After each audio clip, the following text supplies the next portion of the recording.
Good evening, everyone. We'll call this regular Board of Education meeting to order.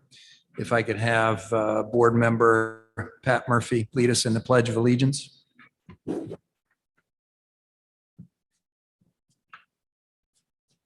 pledge allegiance to the flag of the United States of America and to the republic for which it stands, one nation, under God, indivisible, with liberty and justice for all. Thank you. Your word. Can I have a motion to approve the agenda? So moved. Any discussion?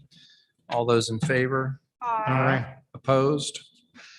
Our next item is the executive session, and in that we are going to meet with the superintendent to go over his work plan and objectives. Can I have a motion to go into executive session? So moved. Second, Second. any discussion? All those in favor? Aye. We will go into executive session now.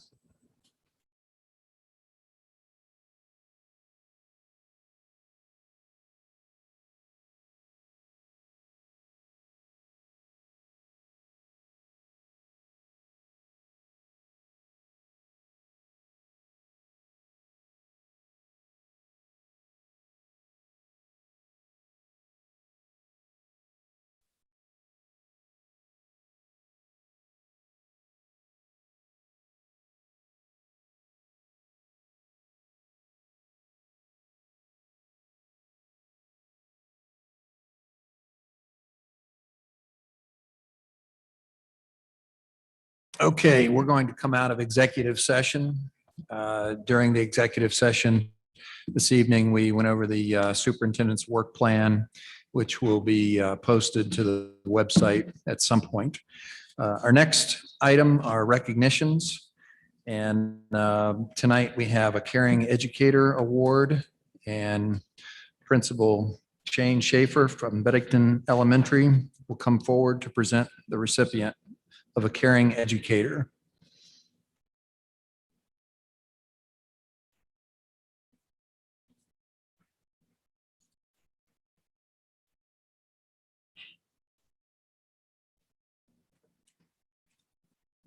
Is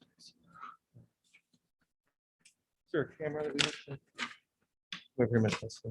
We can see this over the side. Okay. Thanks for having us.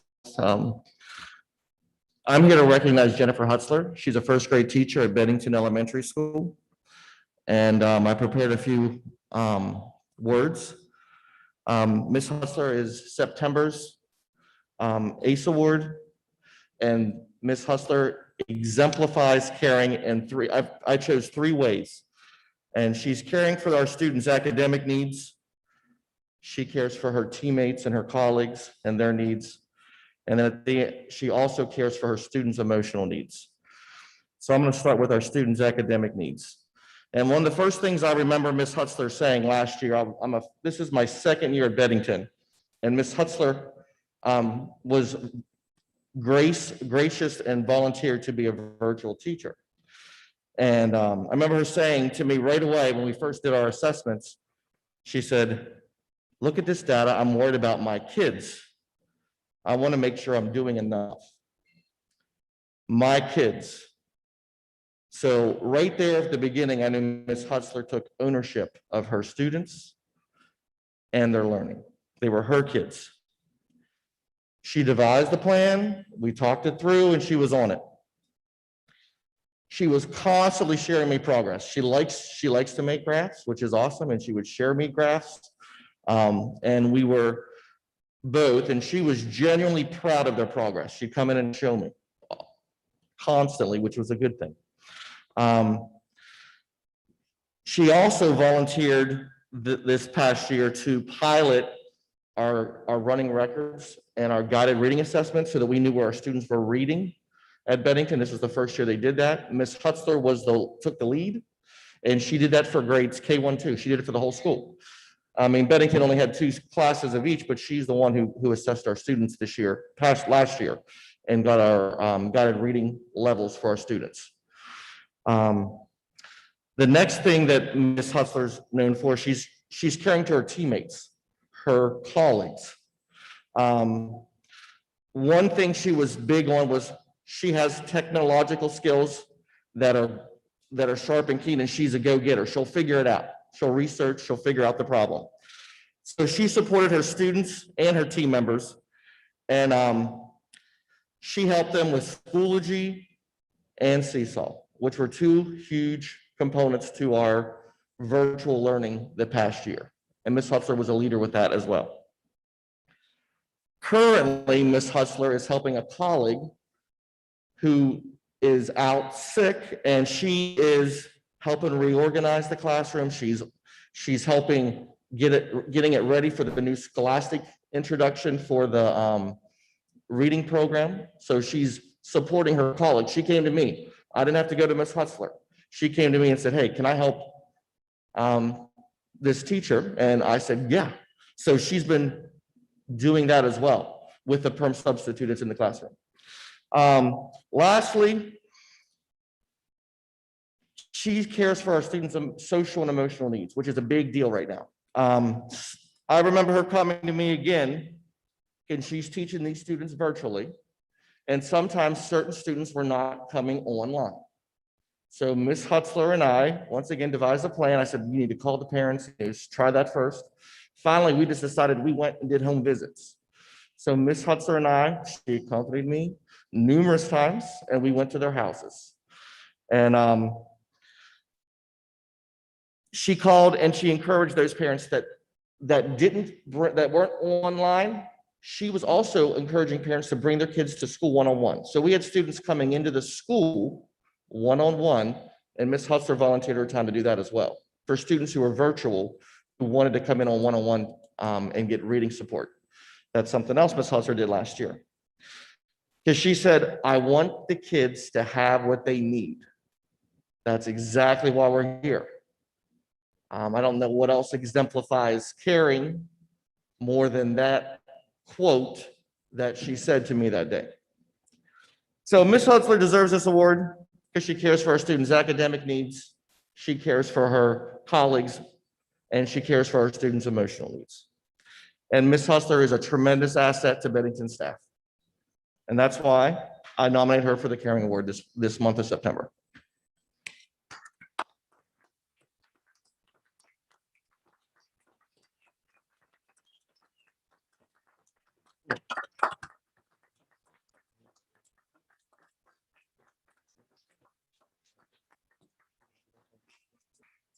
Congratulations. Thank you so much for all that you do in our schools and with our children. Obviously, you're very dedicated. Do you have any coworkers or colleagues, friends, family with you this evening? They're all up there. Great. Congratulations. Thank you so much. Thank you so much.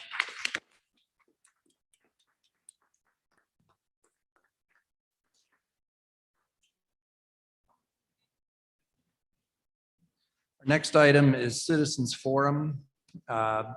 Citizens Forum is a time for the public desiring to address the board on any topic at a regular meeting. To keep the time for Citizens Forum, we have a number of people signed up this evening. We're going to limit the comments to 2 minutes. Any derogatory comments, profanity, inappropriate comments, and referencing an employee or student by name will result in a muted microphone and removal from the Zoom meeting. So we'll go ahead and start with Citizens Forum. I'll just read down the list. The first is Patrick Cuddy.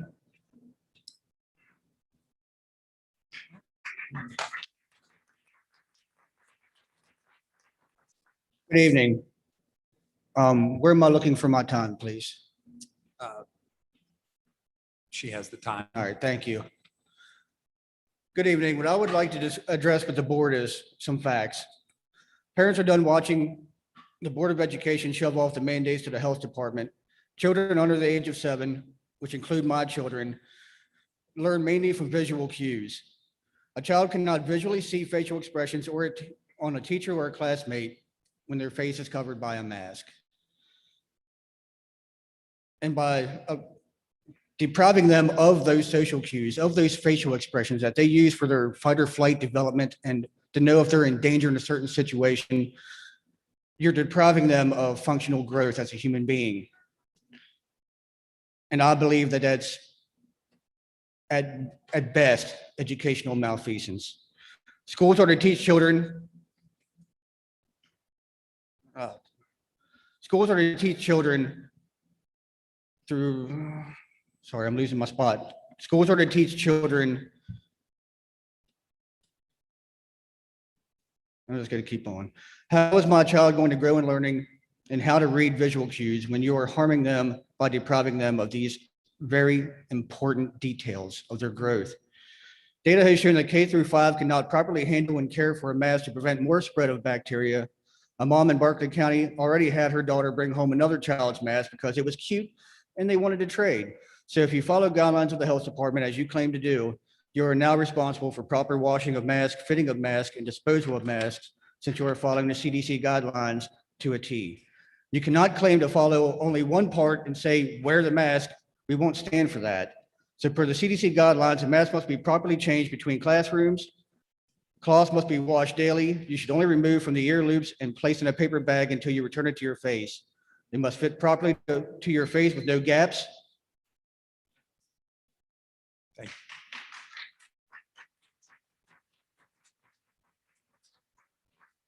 Next is it Devon Zimmerman? Dawn, I'm sorry.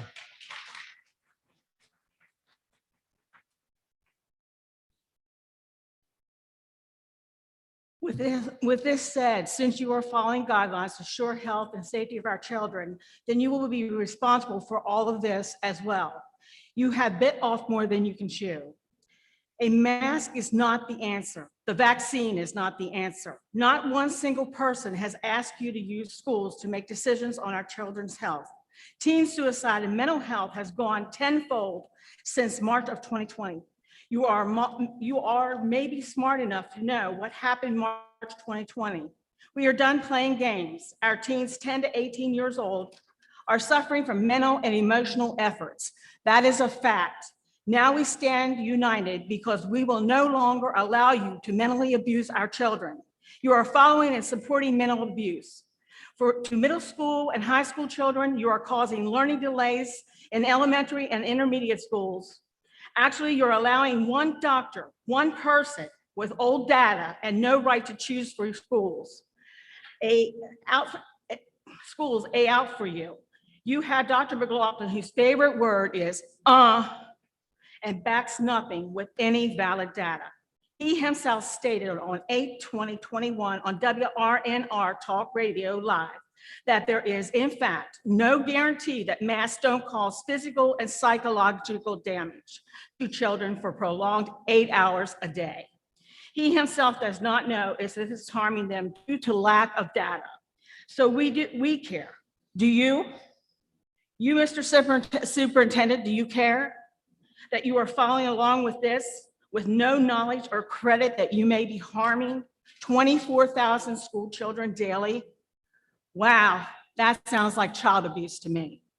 This is exactly what you are doing, which leads me to exactly why it should be parents' choice. There should be no mandates on masks for our children. I decide if my child wears a mask.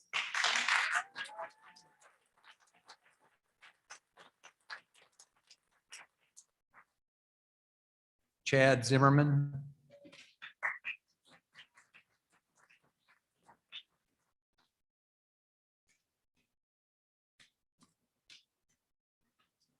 I am responsible for my child's health care, not you. Let's consider that we do know.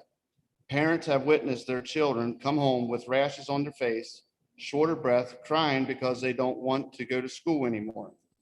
One mom in this room had to pick her child up because she almost passed out in the gym while wearing a mask during exerted exercise. Football players don't need a mask while outdoor close contact. Why would you put a mask on a child in an open large gym to exercise with a mask. See, what we have figured out is you don't care. You want to ride the coattails of the health department and not care where or if Dr. McLaughlin has valid data to back it.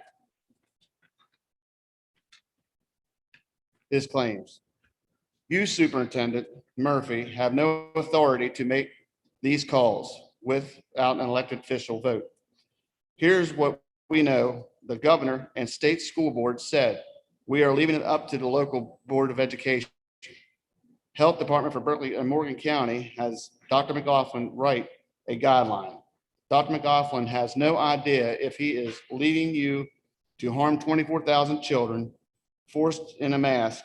Superintendent Murphy sends out an email only passing the buck to say that we are going to follow the health department guidelines, which are seriously in violation to our civil rights. Then we request to be put on tonight's agenda in which we are denied.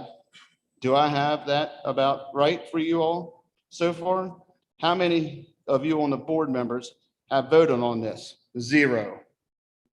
Zero, because what you are missing is Dr. Murphy is not an elected official, which makes you responsible to vote whether you want to play Russian roulette with our children.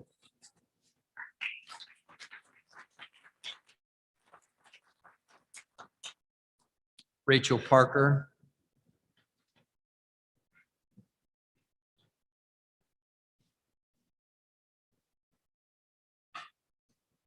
You need to vote on whether you will continue abusing our children. You need to stop being cowards and vote. Can you tilt the mic down?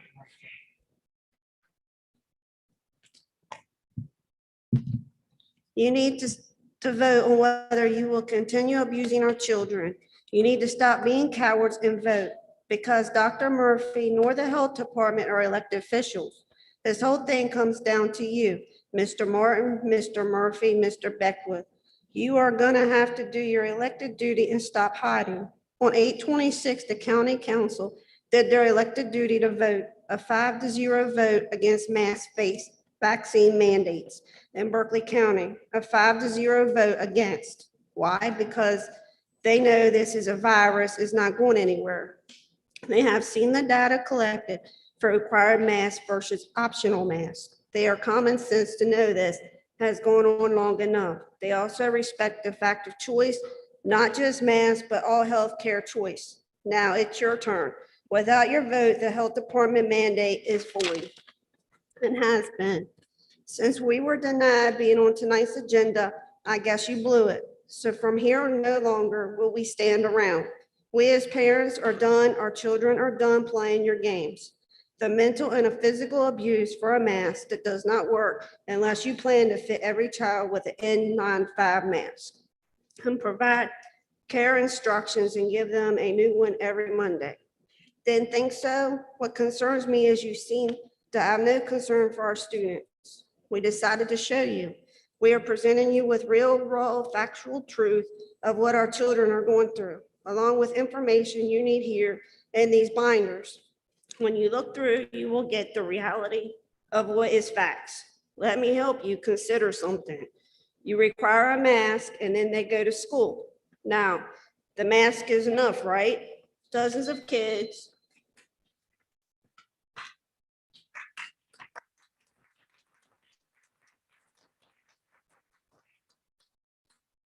Kathy Jo Boggs.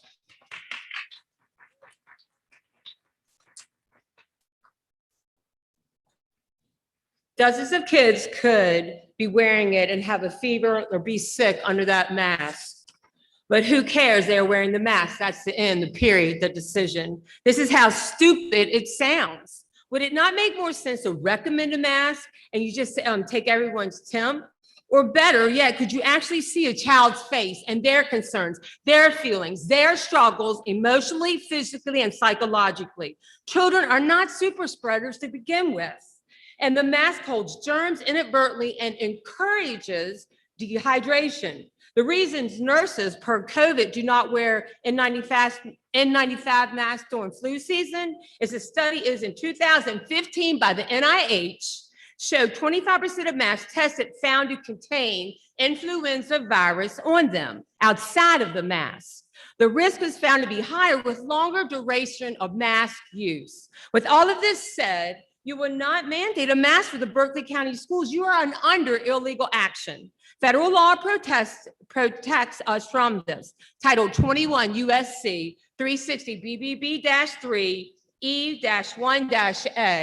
Federal Food, Drug, and Cosmetic Act states under an individual act of emergency, individuals to whom the product is administered are informed, and there must be the option to individuals to accept or refuse the administration of the product. Also, under the Nuremberg Code, the foundation of ethical medicine, no one may be coerced to participate in a medical experiment. Per Dr. McLaughlin, with lack of data unknown, the mask is still a medical experiment. Per your mandate, you are illegal exercising the mask, and it is not optional for one to accept or refuse. The product in question is what you call a face mask, and is in fact a medical device.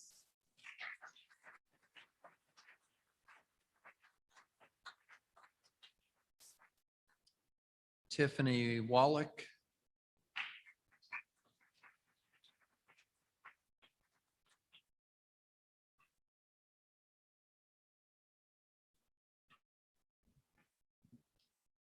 The product in question is what you call a face mask is in fact a medical device in which you are illegally enforcing. You want to close water fountains for sanitary reasons? Fine. You want to hand wash and hygiene? Fine. Get those germ-infested medical devices off of your mandate immediately. Let parents choose their own health path for their children. And while you're at it, stop telling bus drivers that they follow federal guidelines, because on public transportation, when Berkeley County buses are state funded, not federally funded. I trust you understand that your only option now to only recommend and not require a medical device for our children in these schools.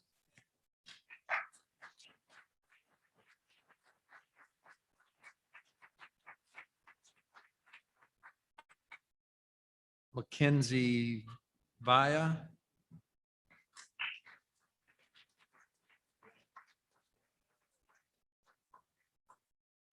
I'm a sixth grade student currently enrolled at South Middle School.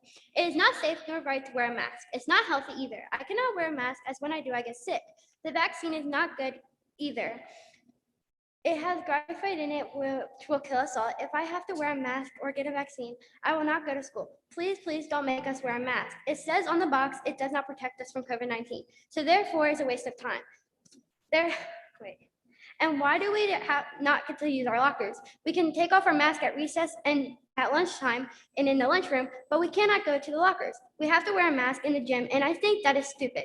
We have to wear them on the bus, and that is stupid too. Kids have passed out on the bus because of the mask.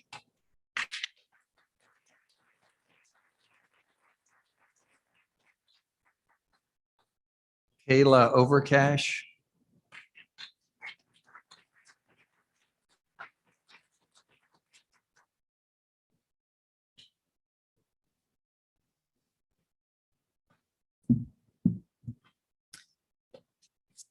I'm a student at Hedgesville High School. I'm actually a senior this year, and people are always saying that's so exciting that it's your senior year.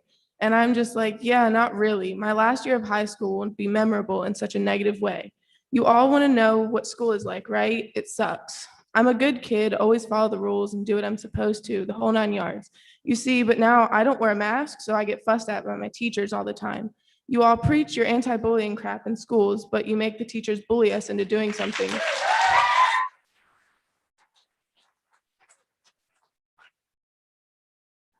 Crap, hang on, I lost my spot, guys. But you make the teachers bully us into doing something that we don't want to do. Are you proud of yourselves? No one says anything because they're afraid of getting in trouble. You've scared kids into doing what you want. I don't know what it's like in younger grades, but I can promise you that you are screwing over the high schoolers. School is such a sad place to be these days. So many kids around me look so depressed being muzzled. I know depressed gets thrown around a lot lately. Everyone claims they're depressed. Well, I wonder why. We are bullied into hiding our faces and we can't breathe in a mask. I work in a place where masks are optional. If you want to wear a mask, that's fine. If you don't want to wear a mask, that's fine too. And it's great. Then I go to school where I'm forced to suffocate. Also, fun fact, I have ADHD. Imagine sitting in one place for 90 minutes trying your best to pay attention to the teacher and get your work done. And all your brain can think about is the pencil tapping beside you and the person humming behind you and the person that just walked past the door of the classroom and now has this thing constantly touching your face. Yep, it's pretty hard, nearly impossible. And now school is hell.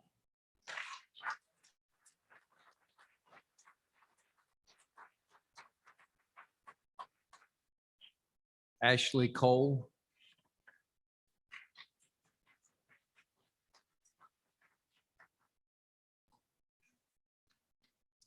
I'm a Berkeley County resident and a parent of a 13-year-old son within the Spring Mills school area. I bring some facts that I have found in my search as a parent. Here directly from cdc.gov, hospitalization rates in children are significantly lower than hospitalization rates in adults with COVID-19, suggesting that children may have less severe illness from COVID-19 compared to adults. Also, from American Academy of Pediatrics, an article released on September 3rd, just this year, stated that during the week ending in August 14th, about 1.4 of every 100,000 children and adolescents were hospitalized for COVID-19. And that study was done in 14 different states. So finding this, it led me to shifting my focus in research to understand how a mask protects the virus. So I find directly from nih.gov that the physical properties, I quote, of medical and non-medical face masks suggest that face masks are ineffective to block viral particles due to their differences in scales. So shifting and understanding that it's not going to protect my son, I look now and search for the following from NIH research to understand how this is going to affect my son. The face mask wearing is documented, quoted here. The mask induced adverse changes are relatively minor at first glance, but repeated exposure over longer periods, long-term disease relevant consequences of masks are to be expected, end quote. That is directly from the NIH.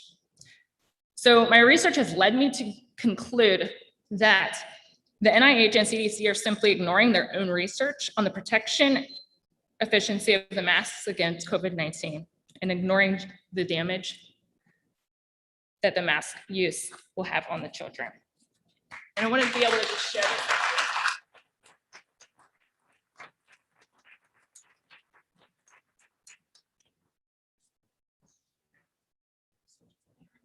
Thank you. Michael Painter. Thank you. Thanks.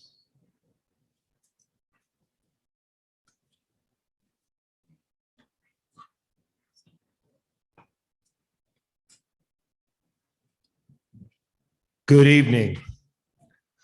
I would like to address each of you from the school board. And I would like to say you have heard the facts, you have heard the data. It is your responsibility to the people to act. We are calling on you to do your job and to act. We are calling on you to let us make our choice.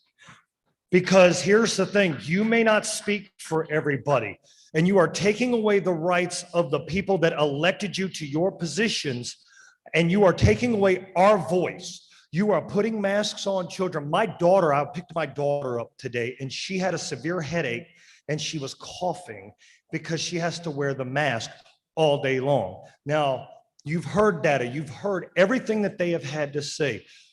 When are we going to do something about it? Every time I called the school board, I got the message that you all had said that it was up to the board or the health department, correct?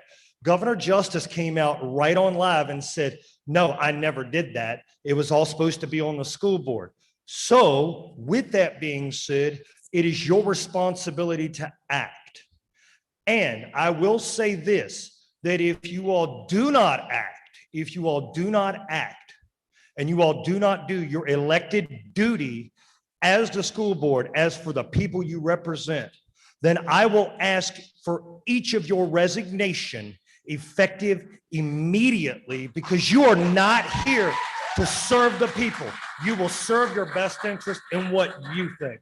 So if you all don't want to do your jobs, please fill out your resignation forms effective immediately and let we, the people, do what we, the people, are have to do.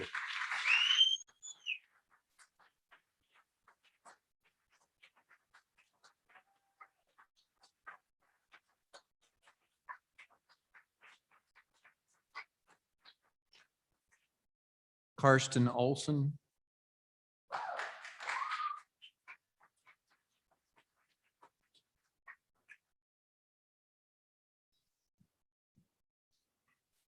Hello, my name is Kirsten Olson. My birthday is February 4th. I share my birthday with the civil rights leader. Can anyone guess? Rosa Louise Parks, as in Rosa Parks. Why was she a civil rights leader? Because she was discriminated against and segregated, just like us kids in the school system. Why am I forced to breathe in the same oxygen in school? I suffer from severe headaches and my lips have turned blue from having to wear a mask all day because of lack of oxygen. My mask gets so dirty from sweating and breathing in used oxygen all day. When I think of a mask, I think of a Halloween accessory. There's no scientific proof that masks help. We are at 19 and a half months when they said we would only wear a mask for 2 weeks. I'm tired of being a political pawn. All I want to do is enjoy school and let it be the way it's used to be. I'm tired of wearing a mask. Why can't we have our own freedom of choice?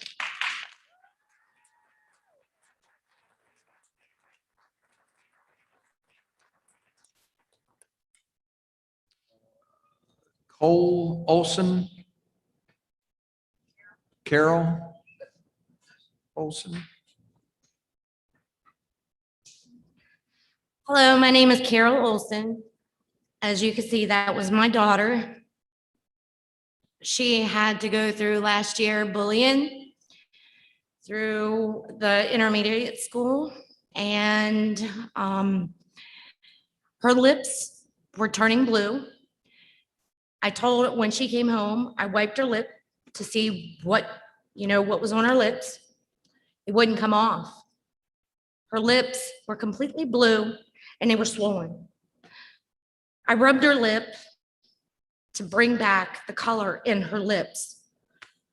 The color came back and I told her, I said, when you go back to school tomorrow, you make sure you wear your mask up underneath your nose so you can breathe, because you're not getting enough oxygen. I made her an appointment the next day to go to the doctor. She tried not to wear the mask up over her nose. The teacher told her she had to wear the mask over her nose. That was their policy. The policy she had to abide by: either die in class wearing that stupid mask. Do any of you all care about our children and what they're going through? I had to go to the doctor to give my daughter a note stating that she couldn't wear the mask over her nose. She goes to school the very next day. The teacher looks at her and looks at the aide looks at the teacher while she's in the restroom. She looks at her and she's like, do you know she's got her mask underneath her nose? She stated, yes, it's because her parents cried about the mask. Her parents didn't cry about the mask. Her parents were worried about her health. Do any of you all care about our children's health? Do you care about what our children are going through? Did you see my daughter's lips? Her chin? It's breaking out.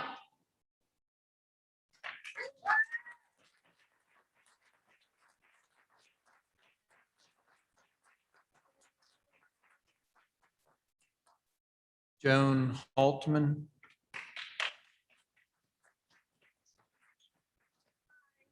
Back. And I just wanted to say I'm still mad a lot, really, really mad, mostly at all of you people sitting on the stage, from your indignant email responses to different people, to the fact that this is what you've chosen to die on, apparently, is this hill, when we've got kids that don't have seats on buses, when we've got buses that are over full and there's 4 to a seat and standing in the aisles, because why? You had a year and a half to streamline everything in these schools and to make good decisions, and you haven't. It's been epically disappointing, all of your behavior. We have kids in school having sex in the bathrooms. We have kids making out in the middle school bathrooms that now my kids have to go and look at and see. Why? Obviously, they're not wearing their masks. So what are we supposed to do about that? Do we want to address the issues that are actually going on in the school, or do we want to waste our time mandating a piece of cloth that's making everybody sick? My daughter hides in the bathroom before a certain class to text me because she has ragweed allergies. Guess what's really super duper high right now? Ragweed. She can't breathe. But her Nazi of a teacher in that class won't let her pull it down. So I'm assuming, again, I asked this question because I never got any response the last time. If she passes out in class, if she gets hurt, if she has some kind of situation from this, are you all responsible for that and those medical bills? Are you? Like, where is your assumption of responsibility in the poor decisions that you're making for these children in the school district? Crap. You all should be ashamed of yourselves. And in all honesty, you should look inside yourselves and ask what the right answer is, because you haven't found it yet. I can tell you that.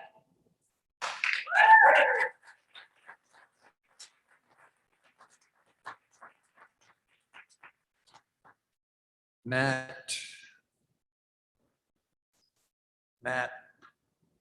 Casey.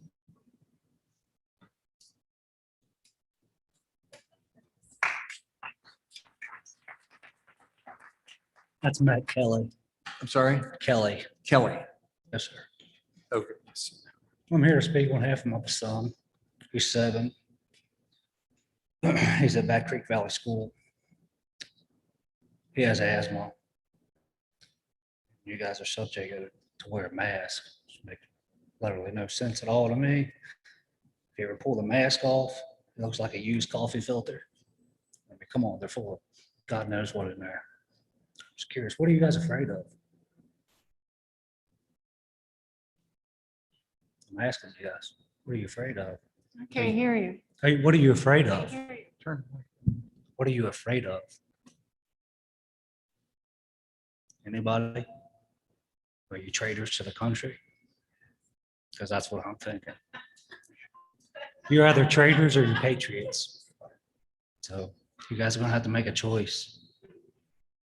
That's all I have to say. It won't be safe to walk in the streets.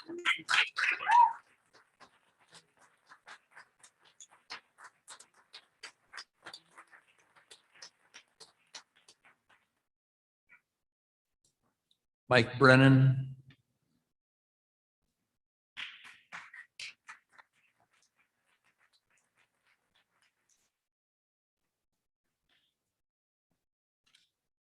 I have 18 years in the heavy construction industry.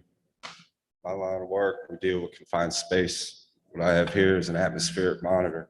This monitor reads different levels of gases in the air, the 2 main ones being oxygen, carbon dioxide. In that confined space, legal levels of oxygen is 20.3. Once that level gets down to 19.5, that's your minimum working amount. This alarm goes off on this monitor. When that alarm goes off, anybody in that confined space, when that oxygen level gets to 19.5%, is to drop everything they're doing, get out of that hole. That air is not safe. My daughter can take 2 breaths with that mask on, and it will set this meter off. Hang on.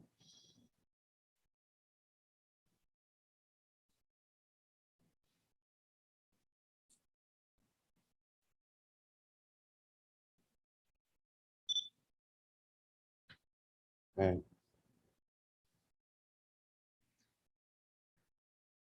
Level right now is 20.9. Good. 2 breaths, levels down 19.1%. You expect my daughter to sit 8 hours a day at a level where I have to stop working by law due to my health.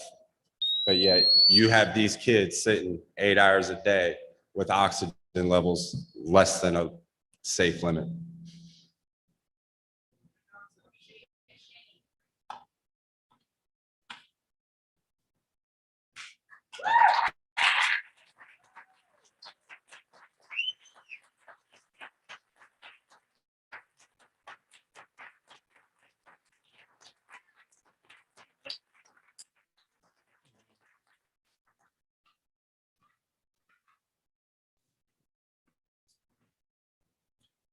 Our next item is the consent agenda. And in it are the minutes of the regular meeting held on August 16th. We have 15 chaperone requests. We have 3 curricular and extracurricular trip requests with 1 prior approved request. We have 4 student transfer requests. We have 2 use of school property. We have 2 budget supplements and 15 transfers. We have the payment of the bills and approval of the invoices. We have the critical needs policy, GAB, out for review and comment. We have the FOIA policy, KT, review and comment. These are the items contained in the consent agenda. Do I have a motion to accept the consent agenda? So moved. Second, Second. any discussion? All those in favor of the consent agenda? Aye. Opposed? Motion carries. Next are the action items. The first is Student Ridership and Driver Management Program. Mr. Eric Kiesecker.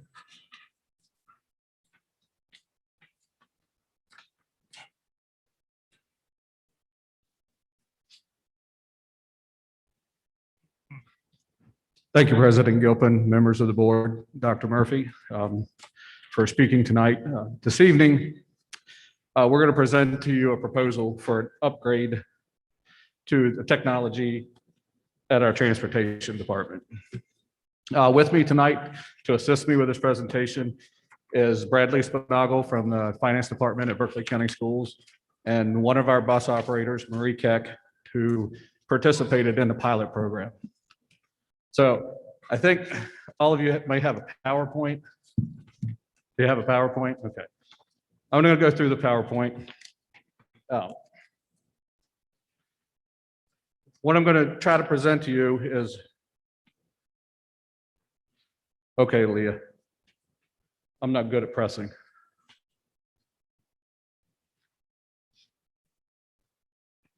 There we go. Okay, first, give you a brief background on the history of the technology we are using at transportation. Then I'm going to speak briefly about the pilot program that we did over the spring. Where I'm going to present a short clip on what this technology can do for us. But overall, what we want to present to you is the idea that our goal is to make students safer on the bus and to provide specific parent communication. And as I go through that, I'll explain what that is. A little brief history on the technology or how this came to be. 2 years ago, Brad Spinagle came to me and asked me if there was a way that we could streamline our Medicaid billing. Because at the way we currently do it is our bus aides will fill out papers for every Medicaid student daily. And that creates a lot of work, a lot of paperwork. So it seemed like a very good idea. So we started investigating it. And then all of a sudden came to an abrupt stop because of the pandemic. So last year, it was a little bit of a different year because of what we had to do. And what had happened to get us back on this horse was that our current GPS provider, Zonar, came to us last February and told us that they would be sunsetting all of our hardware. So that means basically, we have to buy all new hardware to be up to date. So Brad and I got into a discussion again about, well, let's just see what's out there. You know, is there a better product for us that can help us in a better way? One of the things that we tried to do that we realized last year was COVID-19 tracing on our buses. As you guys, a lot of people know that we are in a driver shortage. So sometimes we have to put kids from another bus onto another bus to try to get them to and from school. And that creates a little bit of an issue when a bus driver does not know the children on the bus. Doubled up with that is the fact that, you know, kids were wearing masks, so they were hard to identify. Even the tapes, even when we tried to, when we were reviewing tapes, we did the best we could to identify all the children based on our contact tracing standards. The last piece of this, for the history of it, is that it's very hard for the transportation department to inform parents based on a specific bus. We can only, at this point right now, call a school and ask the school to send an in-touch message out, but it goes out to the entire school community. So we wanted to find a way to inform our parents, you know, based on specific bus information. For example, what we're trying to do is we have many sub bus drivers. And when we put a substitute on a run, sometimes they run behind or run early, and there's no way to let a parent know this. Well, with the technology we're proposing, we're going to be able to do that. We're going to be able to send a message, your child, please be looking for bus so-and-so. It has a sub on it today. It may run a few minutes early, a few minutes late. So we'll be able to do that specific to a bus run, which is really going to help out our parents. I'm going to introduce something else too that is specifically for parents. But now I want to move on to the pilot comparison. And one of the things that we wanted to do is, if we're going to propose a software or technology to you, we want to make sure it's going to do what we need it to do at a high level. So what we did was did some research on GPS companies and student ridership companies and what they could provide us. So we were able to, through the internet, locate a company called Trekker, which they are a company that does student ridership and GPS. The second company you'll see on there is Zonar, which is our incumbent GPS provider. And they have recently launched into what they call a Z-Pass, which is a student ridership program. And then our last one that we piloted was Edgelog, Samsara. Now, Edgelog is our route software provider at the moment. We've had a relationship with them for over 20 years, and they do a great job for us. But now they're into the student ridership also. So as you can see for the summary, you know, after several months of piloting each system, Edgelog/Samsara proved to be the leader in consistency of performance, real-time information, and compatibility with our current routing software. I'll talk a little bit about Edgelog Parent Portal. We are super excited about this because we will be able to offer parents at the tips of their fingers on their phones information about their bus route, their student ridership, whether the student got on or not at the right stop or got off at the right stop. Does many other things too. They can change stops if they want to. They go through the portal. It's an app on your phone. It would be like, you know, you go to the app store, download it. It gives specific instructions, and it's specific to the parent and their child, because it will only give them information about their bus. We felt this is very important because we really need to be able to communicate with our parents on a greater level.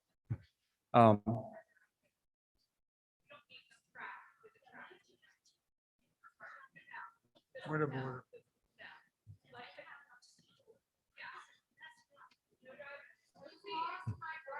Okay. Okay. This is a clip from the GPS that we're going to be using. Gives us real-time data. So Leah, if you would.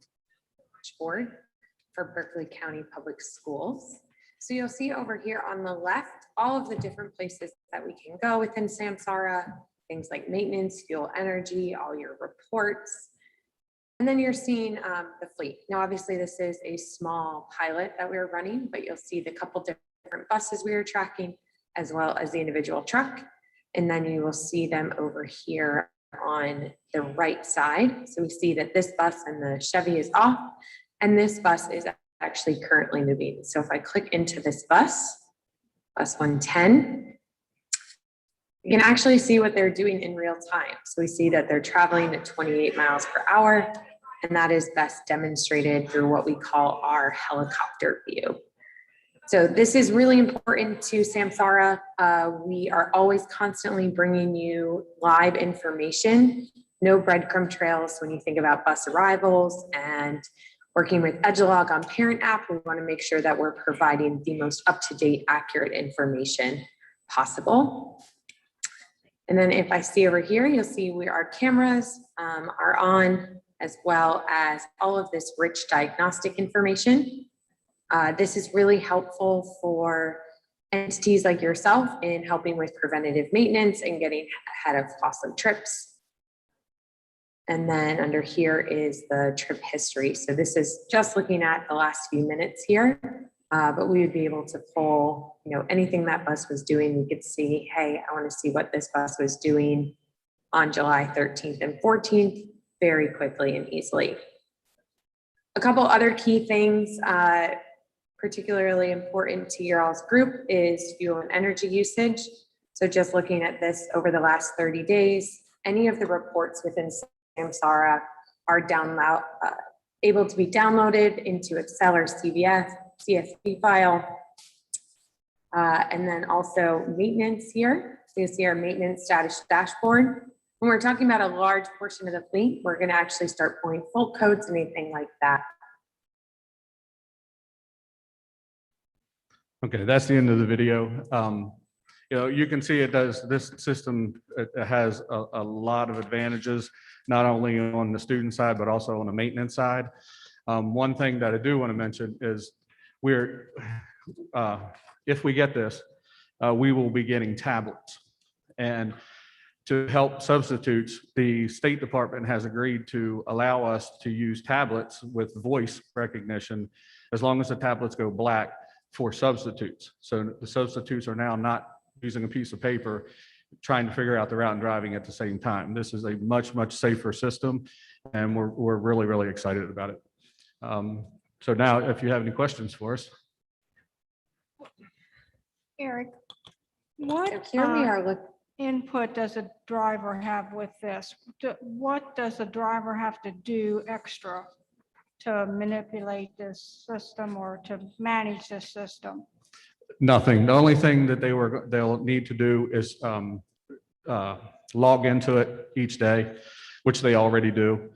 We use the Zonar system for our pre-trip, so they already have a wand, and it's basically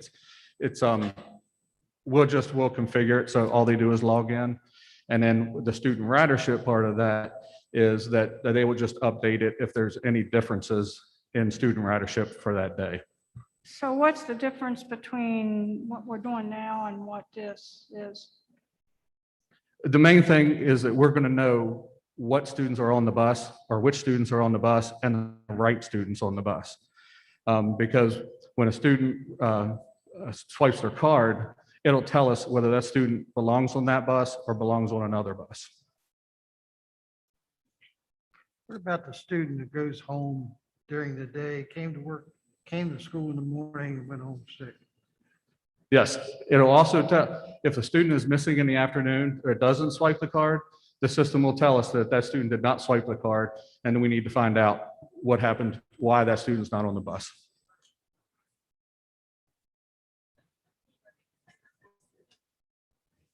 Any other questions?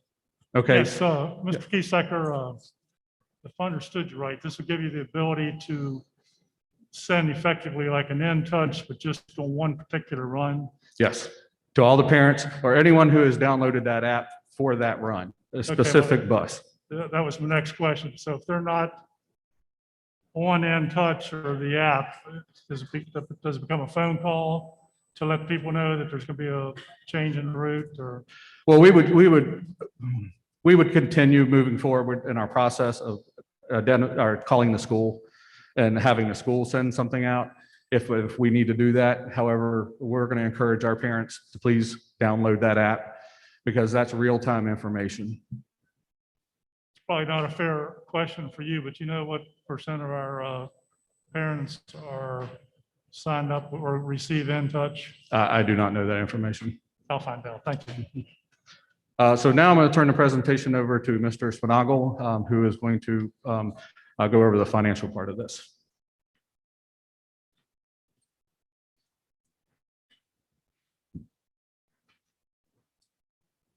Leo. All right, there's going to be a spreadsheet coming up here very shortly. Before I jump into the numbers, I would just like to say that the spreadsheet before you this evening is my best effort to take three vastly different software systems and three vastly different pricing models and try to display them in a format for comparative purposes.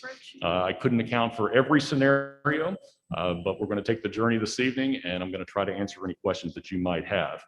The spreadsheet before you is broken down into our three bidders, Trekker in red, Zonar in green, and Edgelog in light blue. Now, Edgelog is in two sections, so for right now, we're just going to focus on the first Edgelog section. We'll circle back to the second Edgelog section in just a little bit. And our first column is labeled one-time costs. For Trekker, they bid the Samsung Active 3 tablets at $222,000. The RFID readers are $114,750. Their student ridership and driver software licensing is $137,751, and their configuration was $17,300 for a total one-time cost of $491,801. However, I would like to draw your attention to the second column there. It says annual recurring. Notice what happens from year one to year two. They jump all the way to $198,000 for their licensing in year two. That's a $60,000 increase. They would not price us out beyond year two. So we had a little concern about their pricing, considering they had such a huge jump from year one to year two. With Zonar, their tablets were $182,250, but notice they bid the wrong tablets.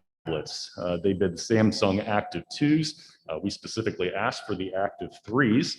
Why the Active 3s? Because the Active 3s are a larger screen and they have a better battery life.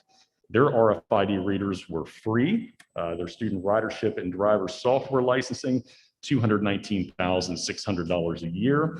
And their installation costs were $10,900, bringing their one-time cost to $412,750.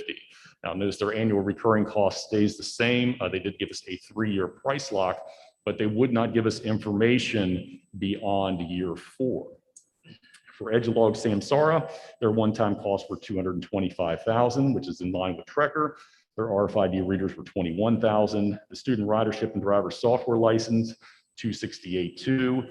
Installation and training costs, $35,000 for a total one-time cost of $549,200. Now notice in the second column, the annual recurring cost is 0. So you were asking the question, well, why is it 0? Well, Edgelog has given us a very unique offer. They're giving us an opportunity to purchase a 10-year license with our ESSER money. So we can pay a one-time fee and purchase a 10-year license, which means we would have no annual recurring costs, with the exception of we would probably have to replace tablets somewhere around year 5 or year 6 at a cost of about $225,000. So with no impact to our general operating budget, what could we do with the savings? Well, if you come down to the second blue block, Eric showed you the video earlier of the Edgelog Samsara system. The Samsara system has the cameras. So we can expand on this system and put these smart cameras on our buses. These Samsara dual-facing cameras are 107-100. The connection with our current system is 54,000. So our current cameras would not go away. We would connect our current cameras to the smart cameras. So the 107.1 and the 54,000 brings these camera costs to $161,000. That is what we are asking this evening to be paid out of our general operating budget. Edgelog also has a premium upgrade system. I have talked with Mr. Piesecker about this. As of right now, we do not plan on implementing the premium upgrade from day one. We would install the system, begin using it, and if we need to upgrade, which is basically a speed upgrade, we would like the board to go ahead and approve that in case we need it. But again, we don't know if we're going to need it or not. We know the system does work without it, so we just wanted to bring that to your attention. All right, let's jump out to column 4, the 10-year cost. We'll go back up to Trekker. The cost over 10 years for Trekker is 2.4 million, just shy of 2.5 million. Again, the numbers don't tell the story. When you're talking about the Trekker system and even the Zonar system at $2.5 million, as Eric mentioned earlier, these systems do not talk to our route management system, which is problematic. Your route management system has to talk to your student ridership system in order for the program to work. So how do you resolve that? Well, there is a possibility if we were to go with a Zonar or go with a Trekker, we would have to hire additional staff to make sure that the systems talk to each other. And we don't want to do that. In our specs, we said we want a streamlined system, a system that talks back and forth. Edgelog Samsara does that. If you look at the 10-year cost for Edgelog, $3,188,000. If we jump out to column 5, this is, I think, one of the most telling columns on the spreadsheet. Trekker's 10-year impact on our budget, on our general operating budget, is $1.6 million. Again, I don't have any price increases built into their licensing. We know starting year 3, there will be price increases. But we don't know what those will be because they would not share that information with us. Zonar, the 10-year impact to our general operating budget, $1.7 million. Again, I don't have any price increases built in for licensing after year 4. So there are certainly additional potential costs there with that system. But look at Edgelog, $225,000. That's it. If you didn't do the camera system, $225,000 over 10 years. That's a pretty amazing deal.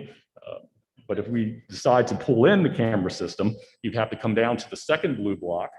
You see the cameras at $749,700 and the connection coming in at $378,000. So that's $1.1 million over 10 years. You add that to the $225,000. So we're looking at about $1.3 million out of our general operating budget for the Edgelog Samsara system, which is less than the Trekker and less than the Zonar system. So tonight, to summarize, we are asking the board this evening to approve the contract that is before you, which is a one-time 10-year licensure payment of $2,963,000 plus shipping costs. Shipping we estimate to be right around $5,000.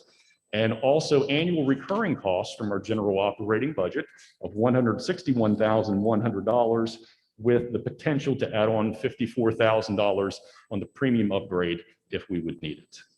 Okay, I'll take any questions. How many? How many?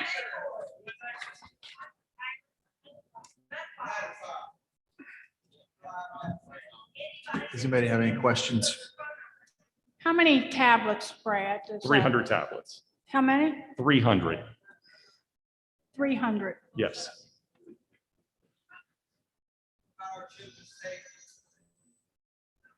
Any other questions?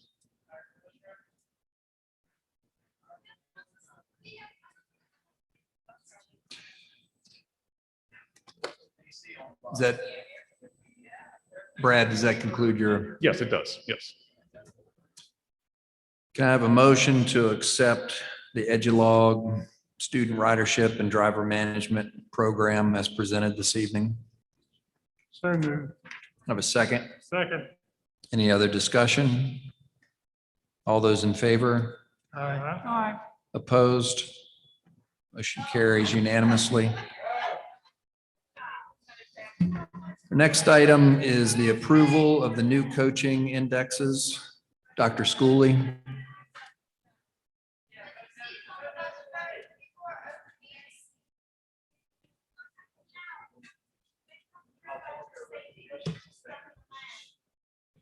Good evening. During the fiscal year 22 budget, there included a $500 increase in the coaching stipend supplements. And before you, you have the fiscal year 21 and the fiscal year 22 to see the $500 increase. State code requires you to approve the actual salary scale for this increase. So before you this evening is with the superintendent's recommendation is the fiscal year 22 coaching series of scales.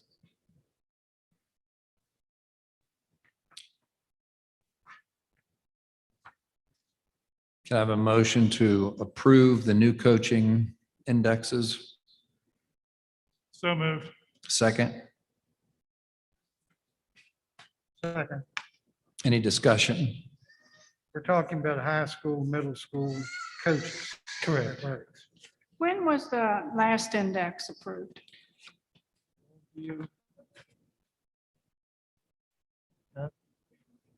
thinking around 10 years ago. That's what I remember. Any other discussion? All those in favor? Aye. Opposed? Motion carries unanimously. The next action item is the refunding lease purchase agreement, energy conservation equipment. Mr. Spinagle. Thank you, Dr. Gilpin.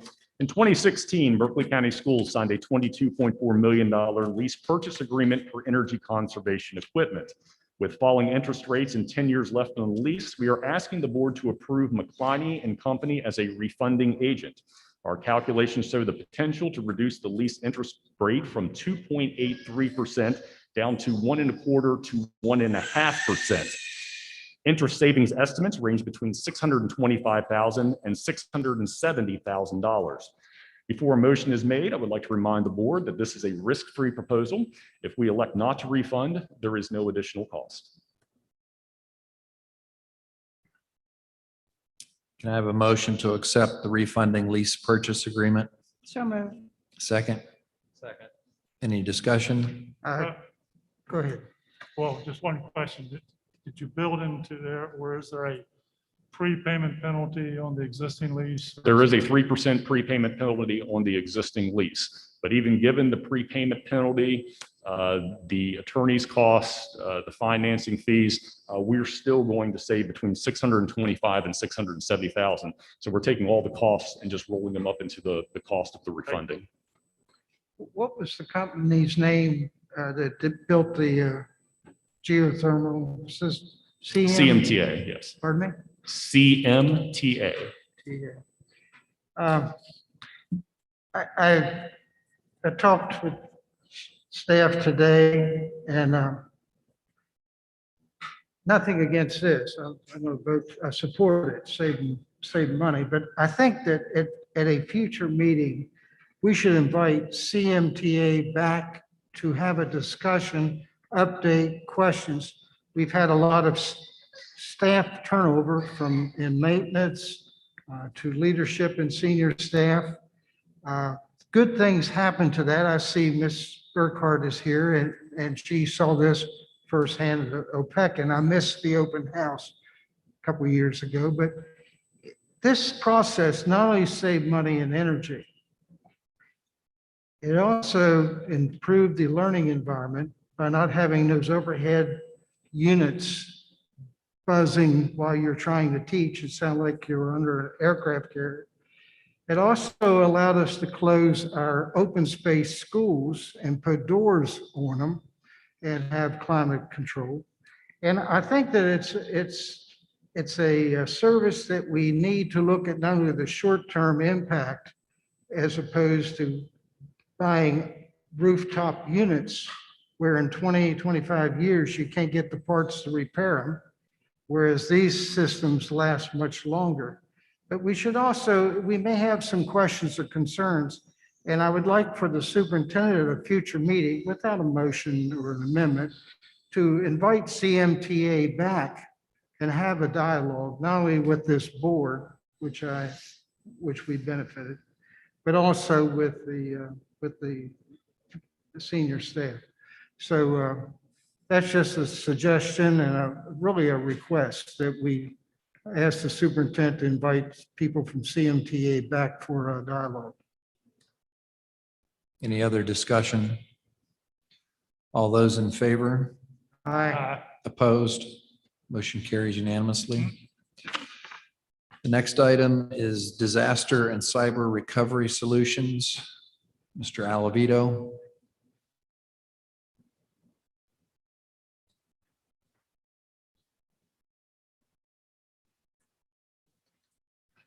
Good evening. I am here to request approval for the purchase of. Could you control your mic so we can hear you? Sorry. I am here to request approval for the purchase of a disaster recovery and cyber recovery solution off of our state contract, which is held by Advantage Technologies. This will be at the cost of $357,676.08. This will be purchased through Step 7B technology funding. Are there any questions about the use or need of this? I'll make a motion to approve this so we can have discussion. Second. Discussion. You said step 7B.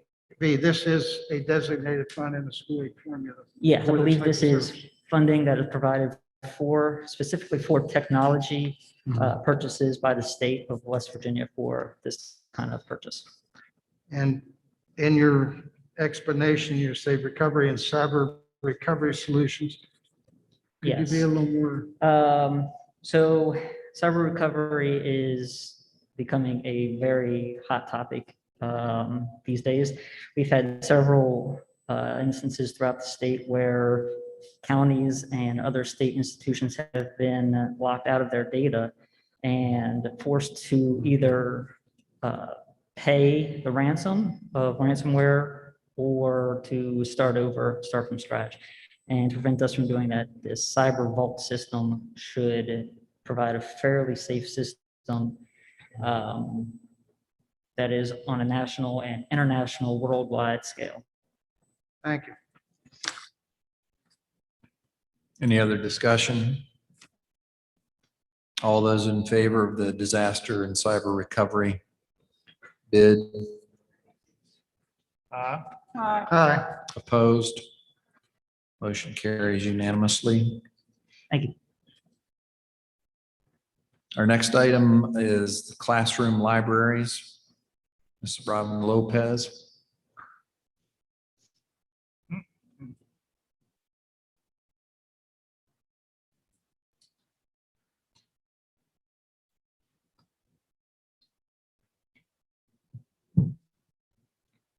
Good evening, President Gilpin, Dr. Murphy, board members and administrative staff.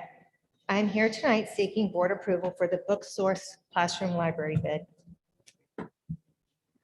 Our agenda for this evening, we're going to talk about a needs assessment, classroom libraries, and Booksource bid, and ESSER. Everything that we do relates back to our mission, vision, core belief, and strategic plan.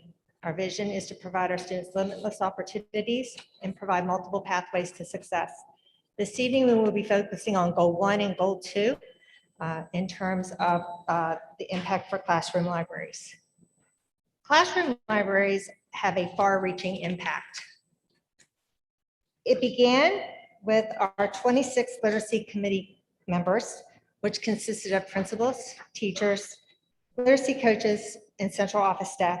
Through a needs assessment and the creation of our action plan, we decided that it was time to implement classroom libraries district-wide,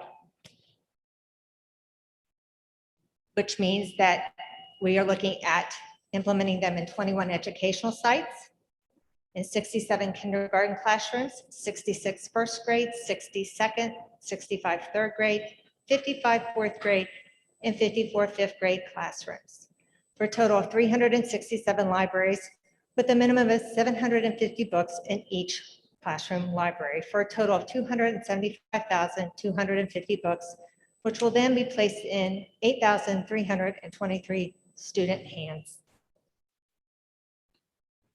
The purchase of classroom libraries will ensure every student has access to high-quality texts that align with the content curriculum for each grade level.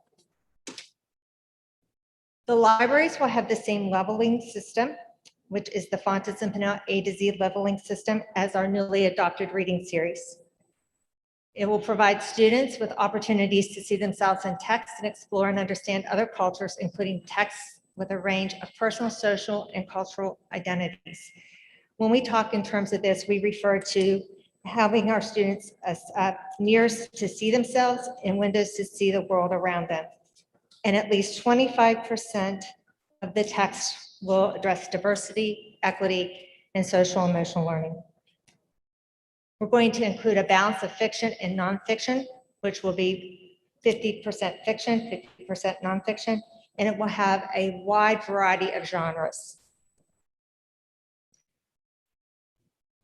The purchase of classroom libraries are going to be focused on relevant and engaging topics, books that have been well curated and published within the last 3 to 5 years, as well as age appropriate and focusing on text complexity, both the quantitative and qualitative features. Classroom libraries provide access to high-quality books. Research says access to an abundance of books within the classroom results in increased motivation and reading achievement. It also provides reading choice. Students read more, understand more, and are more likely to continue reading when they have the opportunity to choose what they want to read. Choice is the key to turning students into readers and enables students to be empowered over their own learning. Volume, if you look at the chart, and in terms of volume, if you look in the center column, it shows minutes of reading per day. And then to the right, it shows then words read per year, and then the impact in terms of percentile based on the amount of reading.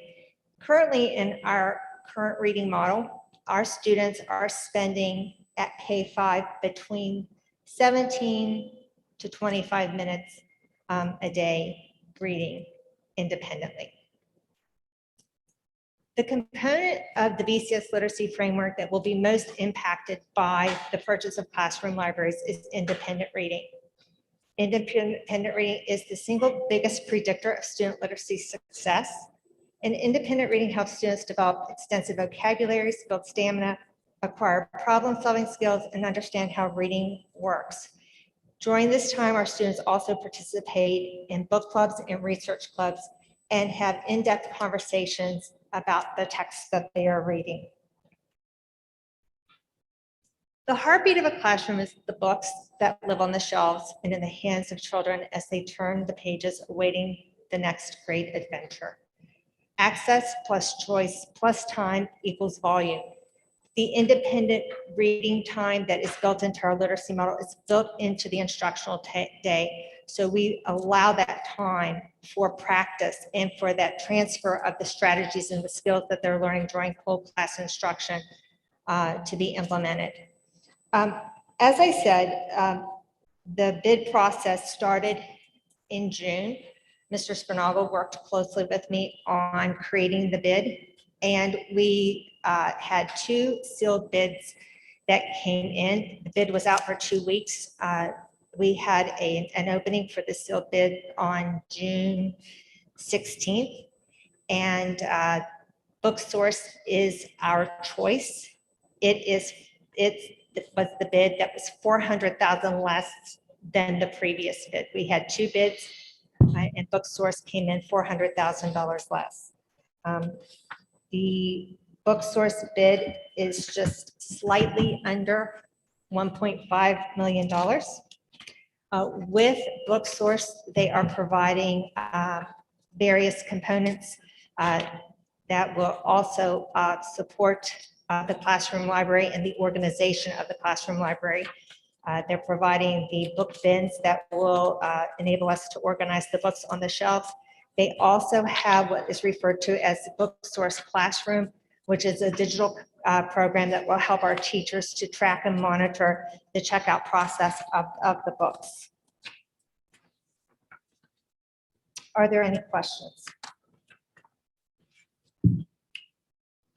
Just a few. First, these books, it's not going to be like we adopted the Scholastic reading program, but these are not going to be all books from Scholastic. It's a whole array of vendors, Correct. hardback and paperback, quality books. Yes.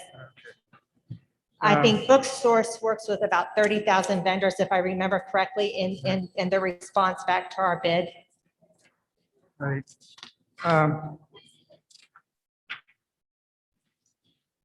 My one concern, and this is the last question, is I see the advantage of this belatedly, but I see it. Right now, children go to a school library, get a book maybe 2 times a week.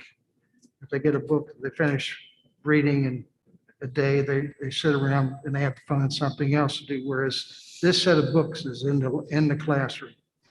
Okay, my question is, and we talked about this, the library has a system where the books are checked out, your inventory is accountable, you have an idea of this resource, and it's just not going to be passed out willy-nilly. What will the classroom teacher have to do to keep track of the books in their classroom? Because you have barcodes, you have, and usually the publishers provide it. Will the teachers have to be doing a lot of logistical work to manage a library in their classroom, or will they have some sort of help? And will we train them how to do it before they get the books? Yes, the Booksource does provide what's referred to as the Booksource Classroom, which is the digital component in terms of the organization, and it will provide labels. And then very similar to what a librarian does in terms of scanning the book, in terms of knowing when it's checked out, how long it's been checked out to. And it will even track in terms of like if a student is staying within the same type of a series, so they can sort of see what a student's interest is. So it will provide us multiple sources of data in terms of what the student is reading and how long they're keeping a book out. And so it does have a component, and it is called the Booksource Classroom. So And, it will be a technology yes, driven system as opposed to teacher having to fill out Yes. cards and everything. correct. It will be a technology-based system. Okay, I also, I looked at the one thing where you had 2 lists of books at level and below level. Correct. And I'm glad to see that we have more books at level, even though sometimes we've had this other debate. But I'm glad to see our goal is to have a majority of the books at level for the students, and hopefully we'll bring them up. Thank you. The one way to get better at reading is to read. So, Challenge. the research shows that immediate access to the classroom libraries will enhance motivation and will enhance student achievement. I was wrong in my initial opposition to this program, by the way. Thank you, Mr. Murphy. You're welcome.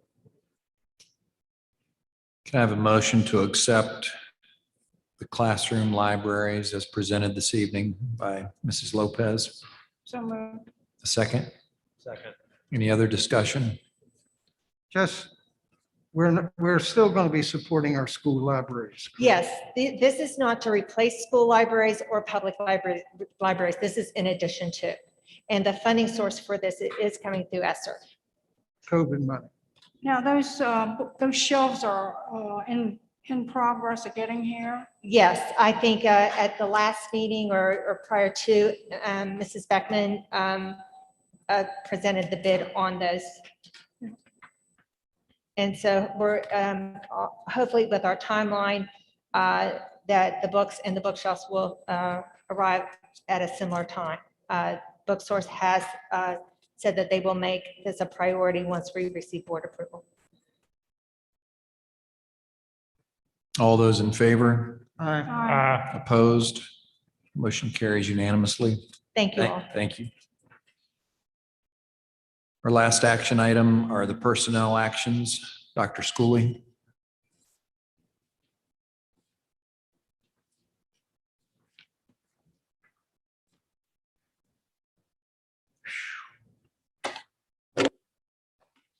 Good evening, President Gilpin, members of the board.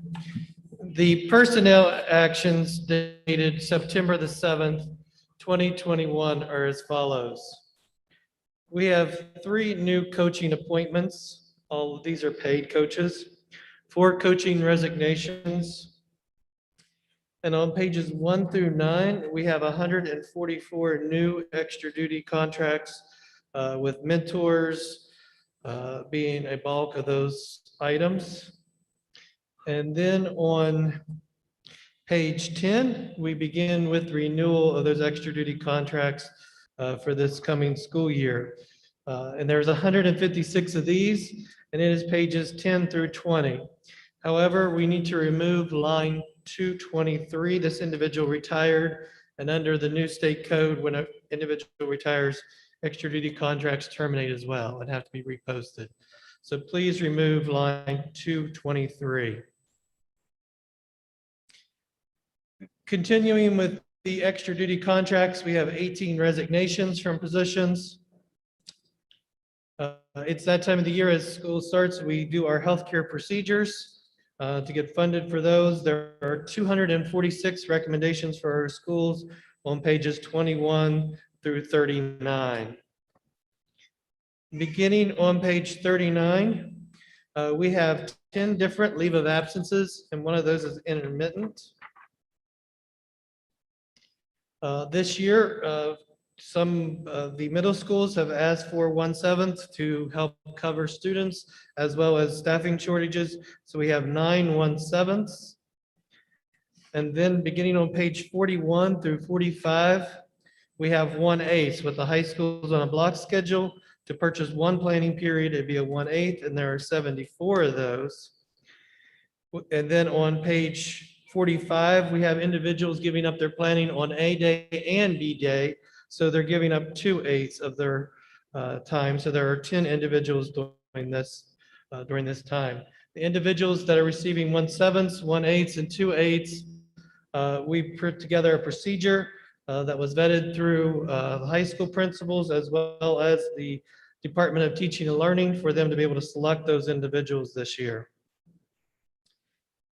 Continuing with professional personnel, we have 11 new professional appointments. And at the bottom of page 46, 1 correction to appointment with the number of days from the posting. We have 3 individuals that chose to not join us during this school year. So those individuals were rescinding the appointments. We have 2 changes of service, and I'll point out line 693 with the recommendation of Joy Van Dyne, a math teacher at Hedgesville High, as the new assistant principal and athletic director at Hedgesville High School. We have 1 resignation of a professional personnel, 1 retirement for October of a professional personnel, and based upon past actions, either including new locations on most of those, and 1 employment term for corrections of transfers. So there's 4 there. On line 700, there is a correction. That effective date from our previous board agenda should be October the 11th, 2021, not the 22nd. So that should be October the 11th, 2021 on line 700. Now we're moving on to the service personnel. We have 14 new service personnel appointments for this school year.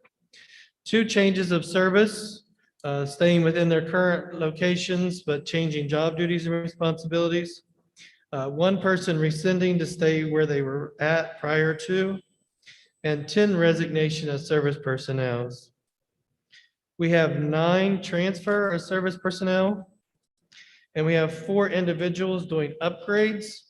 And I will point out line 739, there was a typo there. This individual was an A3 in both locations from and to. So that is a typo. It should be an A3, but the upgrade is the autism mentor. We have 2 new substitute school nurse applicants for approval. We have 20 new substitute service, 22 new 21, excuse me, 21 new substitute service personnel to add to the list. We have 1 correction of a long-term leave of absence of the actual start date.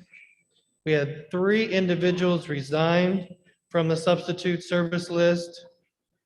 1 correction of a resignation with the effective date of a substitute service, and 22 new substitute teachers. We have 2 substitute teachers that chose not to accept their appointments. We have 2 renewals of substitute teacher contracts by meeting the renewal obligations, and 3 resignations for a total of 795 personnel actions for September the 7th, 2021, with the superintendent's recommendation.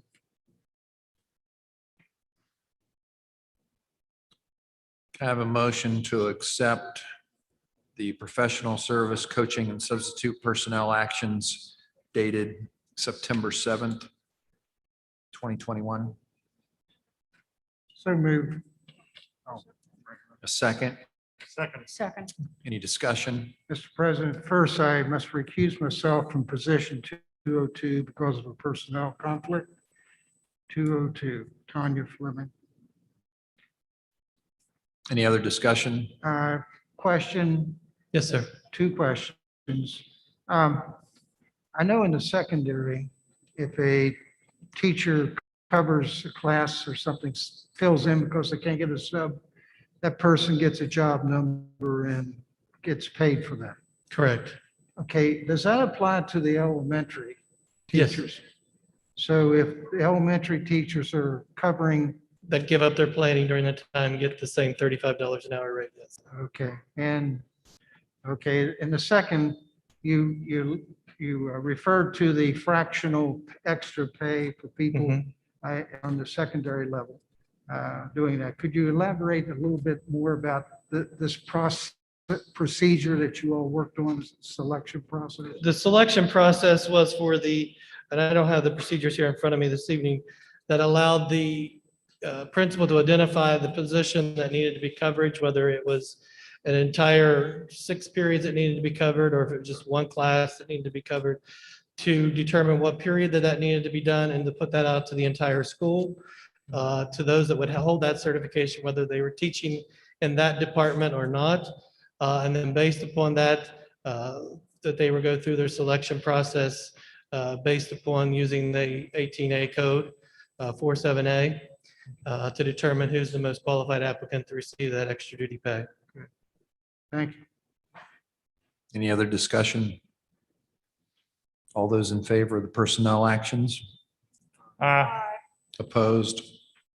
Motion carries unanimously. Well, 202. Yeah, we've got it. Board announcements. Many of you know that the Parks and Rec just hired a new director, executive director. Williams, I believe is his name. It's going to start, I think, the middle of this month. Have we discussed, I have a candidate to replace the one that resigned? We have not. I just haven't. Okay. We've been trying to hire an executive Right. director. And Okay, you kinda- still have her I application? do. Thank Yeah, you. thanks. Superintendent announcements.